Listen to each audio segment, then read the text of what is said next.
Statement of Compatibility. Section 19 of the Human Rights Act. 83.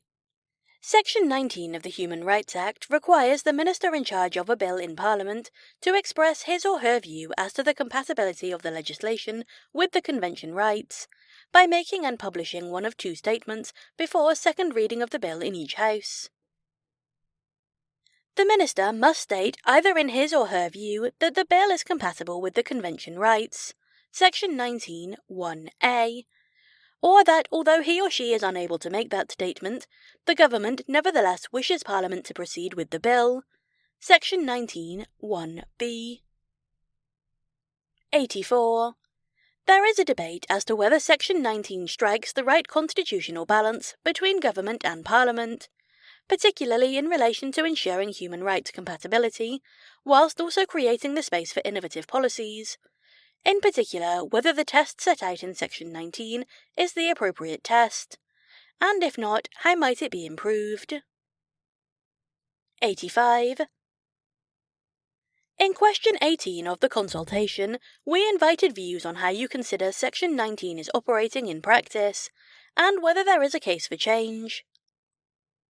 3,702 respondents mentioned that they did not believe there was a case for change.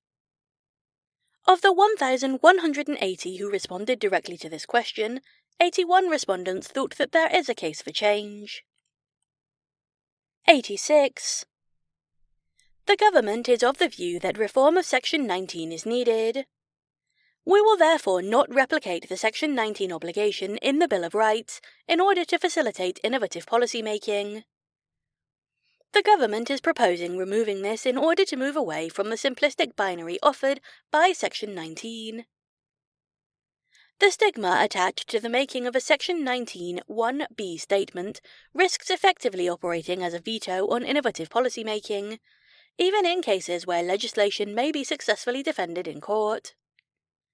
This change will allow and encourage innovative and creative policy making, which better achieves government aims, without preventing human rights impacts from being considered during the passing of a bill. 87. This will not prevent Parliament, including the Joint Committee on Human Rights, from considering and debating human rights implications of proposed legislation, and new proposed legislation will still be accompanied by analysis of human rights implications. Indeed, removal of a binary statement on compatibility recognises the complexity of determining convention compatibility. Applications to Wales, Scotland and Northern Ireland. 88. In question 19 of the consultation, we asked how the Bill of Rights can best reflect the different interests, histories and legal traditions of all parts of the UK, while retaining the key principles that underlie a UK-wide Bill of Rights.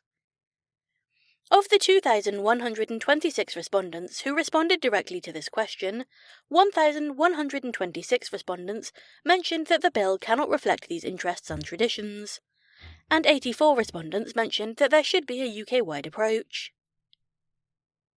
89.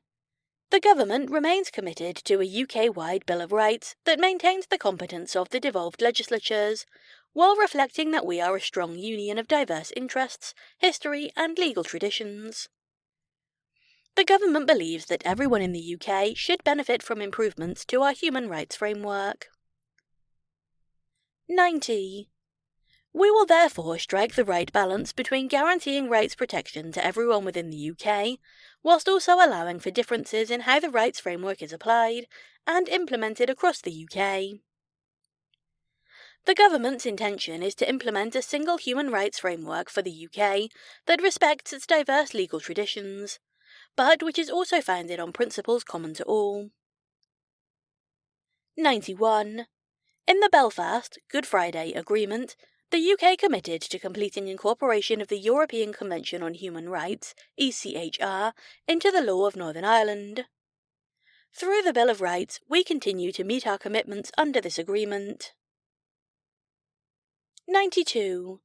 Our reforms are, furthermore, fully in line with our obligations under the Withdrawal Agreement, the Northern Ireland Protocol, and the UK-EU Trade and Cooperation Agreement.